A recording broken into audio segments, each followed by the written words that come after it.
And good evening, everyone, and welcome back to the Takedown Troop. This is your weekly TNA wrestling post show here at BC Wrestle Pod.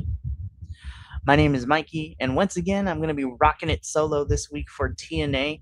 And we are 3 weeks out from Lockdown, TNA's next pay per view, in which every match that is going to be on Lockdown is going to be a steel cage match. So it's going to be really good. This is going to be a quick review as this was one of those live episodes. So once again, TNA for some reason wants to give us like between the live stuff, like promos that don't really make it the episode. Well, they do, but they don't really play a part to the actual TV episode itself, and overhanging shots. But honestly, this is a pretty good episode. There was a lot of wrestling. There's some, setup for Lockdown, and that is going to be a lot of fun to talk about. So, y'all already know the drill. You know where you can find us go live. We have social medias, merch, help us pay for pay per views on our little coffee bot. Let's just get into this because I got a lot to talk about. So, we are covering the Thursday, July 30th edition of TNA. And so we kick things off this week with a tag team match. It seems that we are going to be putting in we're going to be making Leon Slater and Ricky Sosa a tag team moving forward, which I'm okay with. I think these two are really good. And honestly, Leon Slater and Ricky Sosa being familiar with each other and the independents in the Europe is fantastic. So this should be fun. And they were taking on the system with our X Division champion, Cedric Alexander, and Eddie Edwards. I thought this was a really fun way to open up the show. Really exciting stuff. Crowd is really behind Ricky Sosa and Leon Slater, as they should be. This was a lot of fun. I think that everyone in this match worked very well together. There was some really cool high flying offense. There were some good tag team maneuvers for Leon and Ricky. So that's a lot of fun to see as well. But the most important thing to come out of this match in particular is that Leon Slater would pick up the victory for him and Ricky by pinning the X Division champion, Cedric Alexander, in this match. And post match, Leon Slater cuts a promo in the ring telling, him and everyone in the arena, as well as all of us at home, that because Leon Slater pinned Cedric Alexander, we all know what that means.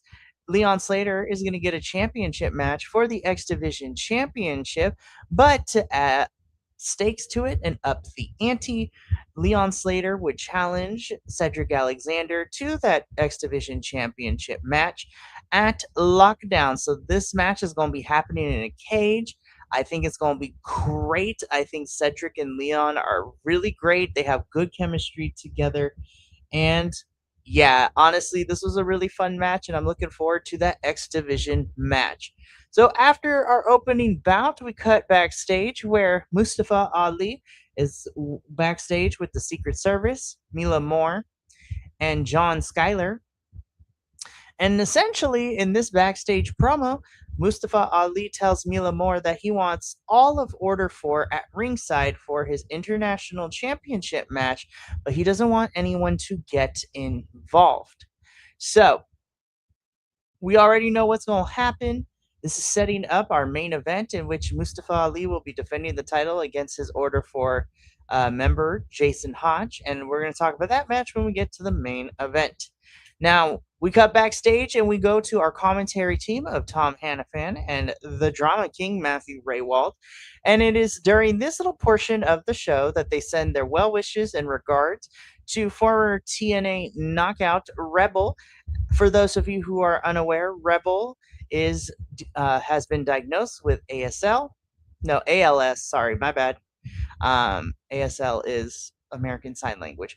No, so she's been diagnosed with a terminal illness, and so the last couple of weeks, a lot of the wrestling world and AEW has been doing Ice Bucket Challenge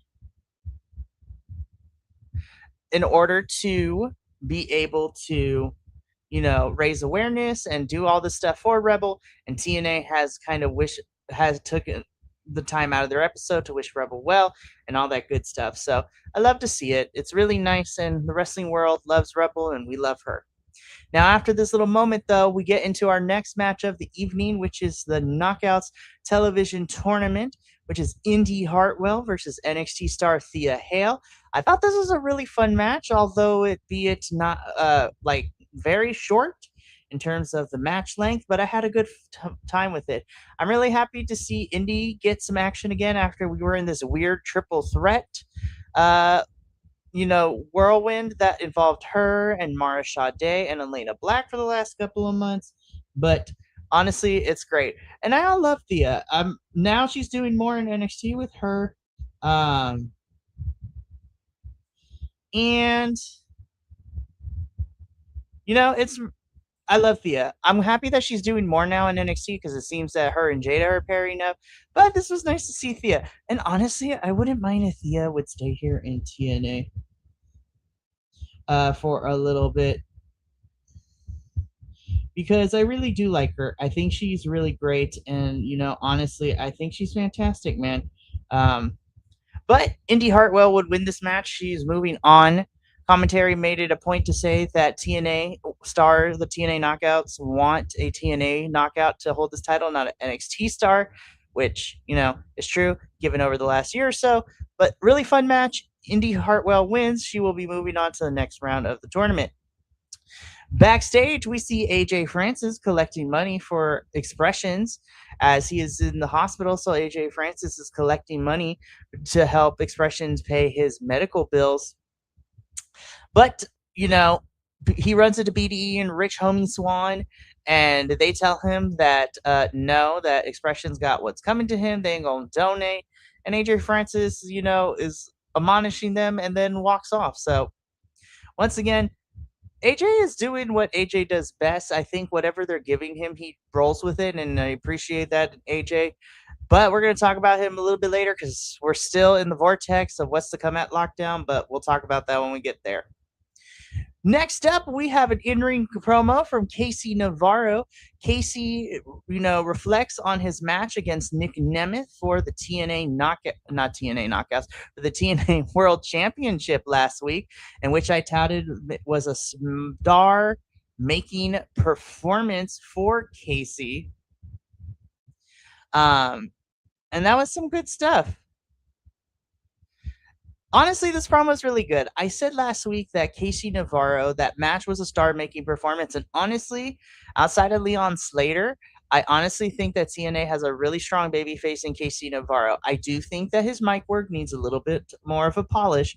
But with Mike Santana officially gone for the company and now in NXT, you need to have the next babyface ready. And Leon Slater and Casey Navarro are the two that are at the top of my list personally.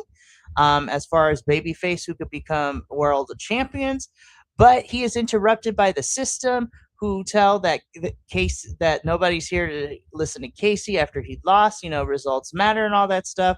The system tried to attack 4-on-1 style with Casey, but then you have Leon, Ricky, and Fabian Eichner come in for the save. So it seems that we are going to have those 8 interact in sub capacity over the next couple of weeks, which I'm okay with. And like I said, I think this promo, while nothing groundbreaking, it really continues to further to establish Casey Navarro as a top babyface, which I feel like TNA desperately needs right now.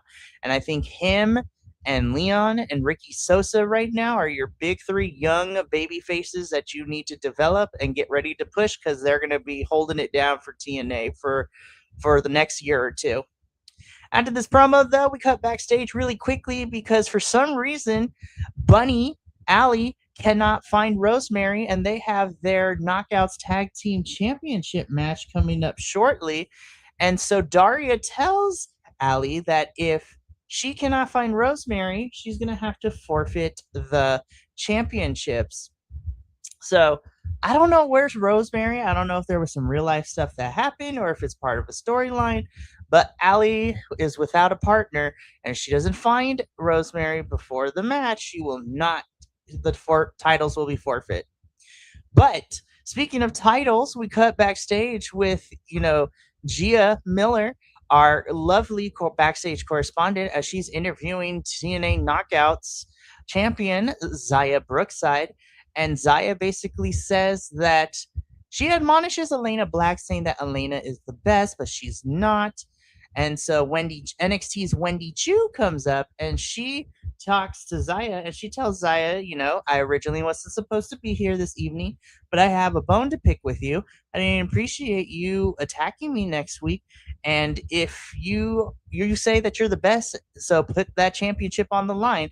And so Santino makes it official that next week it will be Zaya Brookside versus NXT's Wendy Chu for the TNA Knockouts Championship. Elena Black comes in towards the end of this, backing Wendy Chu up, and Zaya leaves. Don't know if we're making Lena Black babyface now, but I'm okay with it either way. And honestly, again, like I said with Thea Hale, I would like to see Wendy Chu actually become a TNA knockout full time because I think she would be great here. But that's neither here nor there. Next week, we'll get Zaya versus Wendy for the title.